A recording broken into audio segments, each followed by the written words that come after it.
আসসালামু আলাইকুম প্রিয় ভাই বোনেরা, আপনারা সবাই কেমন আছেন? আশা করি ভালো আছেন। আলহামদুলিল্লাহ আমিও ভালো আছি। আমি এই যে দেখুন মলা মাছ দিয়ে আর এই যে দুন্দুল দিয়ে চচ্চড়ি রান্না করব।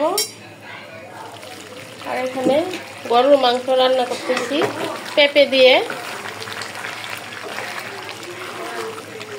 চুলায় একদম গ্যাস কমে গেছে। এখানে ডাল বসালাম, মসুর ডাল, কাঁচা আম দিয়ে রান্না করব। আমার বাসায় অনেক মেহমান আসছে। আমার এক বোন আসছে, তার বাচ্চা ছাদ থেকে পড়ে ব্যথা পেয়েছে, বাচ্চাকে ব্রেনের ডাক্তার দেখাবে। আরেক বোন দেখুন তরকারিতে ঝোলটা দিয়ে দিলাম।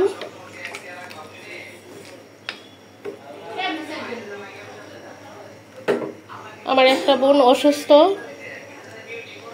এক সপ্তাহ হাসপাতালে ছিল, আখাউড়া হাসপাতালে। ওখান থেকে আরেক বোন আবার ঢাকা নিয়ে আসছে ডাক্তার দেখাতে। ওকে গাইনি ডাক্তার এবং লিভারের ডাক্তার দেখাতে হবে।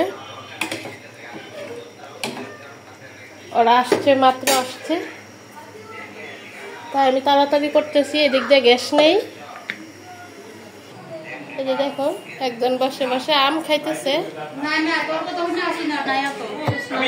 আরেকজন ফোনে কথা বলতেছে।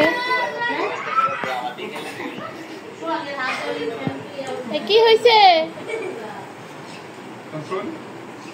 এই যে দেখো আমার বোনের ছেলে আমার ছেলেকে নিয়ে দুষ্টামি করতেছে।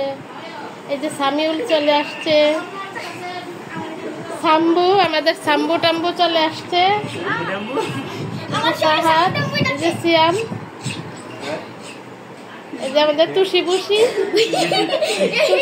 ছোট সময় আমরা তুষি বুসি বলে চেতাইতাম।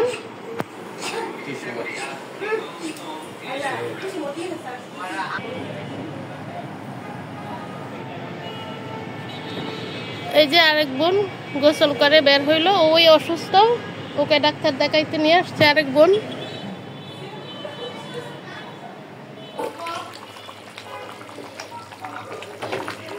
আবার গরুর মাংস তরকারিটা কিন্তু হয়ে গেছে।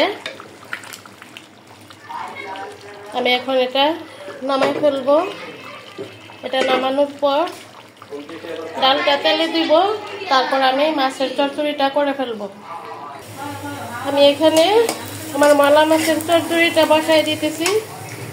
এখানে দেখুন হলুদ, মরিচ, হালকা একটু জিরার গুঁড়া আর রসুন বাটা দিয়েছি, কাঁচামরিচ, আর কিছুই আমি দেব না।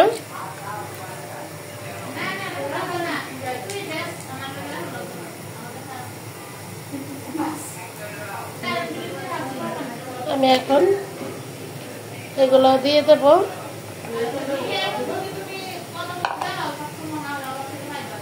মোবাইলটা রেখে ভালো করে একটু মাখায় নিই। ভালো করে দুন্দুলার মাছগুলা মাখায় নিলাম। পেস্টটা হয়ে গেছে, আমি এখন দিয়ে দিচ্ছি।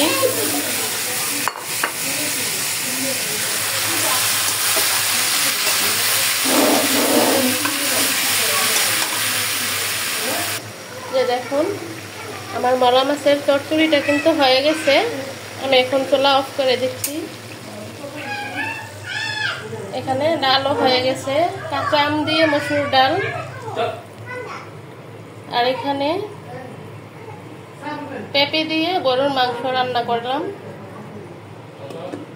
ভিডিওটা আর বড় করব না, আজকের মতো এখানেই রেখে দিলাম। সবাই ভালো থাকবেন। আসসালামু আলাইকুম।